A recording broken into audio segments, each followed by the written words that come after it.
Okay, I turned off the follow cursor thing in this video so that no one gets motion sick. This next topic that I wanted to cover is a topic called RAM preview. And to show you this, I'm going to import a movie I made in 3D Studio Max. So I'm just going to go to File, Import, File. I'm just going to pick the movie. And I'm working in a new file. I don't have my introduction composition or anything like that. So in order to show you this, I need to create a new composition. I have my footage here. And I could create a new composition just by going to Composition, New Composition. Or if I would like to, say, just fit a composition to a video size, I could simply drag a movie onto the composition button, and it will create a composition for the footage file to match its size and duration. So it's kind of a quick way to get your content in there. And what I did was I undocked these two panels, and if you're using an older version of After Effects, these will be undocked already. But the two of them are called Info and Time Controls. And mainly the point of this video is just to show you that in order to start building your content, you're going to need to preview your content and see how it's looking as you're building it. Otherwise, it's going to be really hard to see what you're getting. So you're going to have this time control palette, and basically if you look at it, it's got a seek backwards, a previous frame, play pause, next frame, muting audio, looping options, and then a RAM preview. Well, what I want you to look at is down here on the timeline, right where these numbers are. And when I hit play here, what's happening is there's this green line that is being placed across, and it's growing. And what this is the computer creating a RAM preview so that it can play back in real time. If you notice the first time here, it says frames per second is only 17, 19, and it says not real time. That's because it's busy creating the preview and it can't play it back in real time. So here, if you look at the info palette, it's toggling between 29 and 23 frames per second, giving you an indication of that this isn't real speed. So if I'd like to change that, or have it play back at real speed, then I'd have to change my resolution.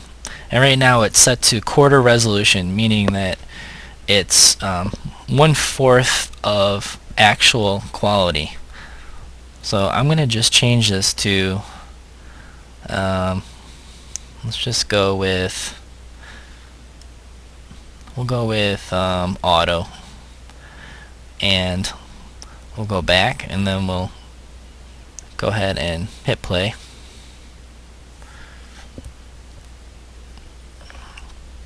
So this is I'm going to try to get this to play back in real time.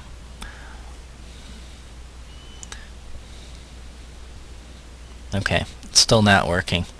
Okay, so in order to get this to be playing back at real time, I'm going to go to my actual footage on the timeline here, and if you notice, this toggle is actually set to full quality. So for this footage, I'm just going to tell it that I'd like to change it to draft, and I'm going to change my resolution back to quarter, and we'll just hit playback again and see what we get.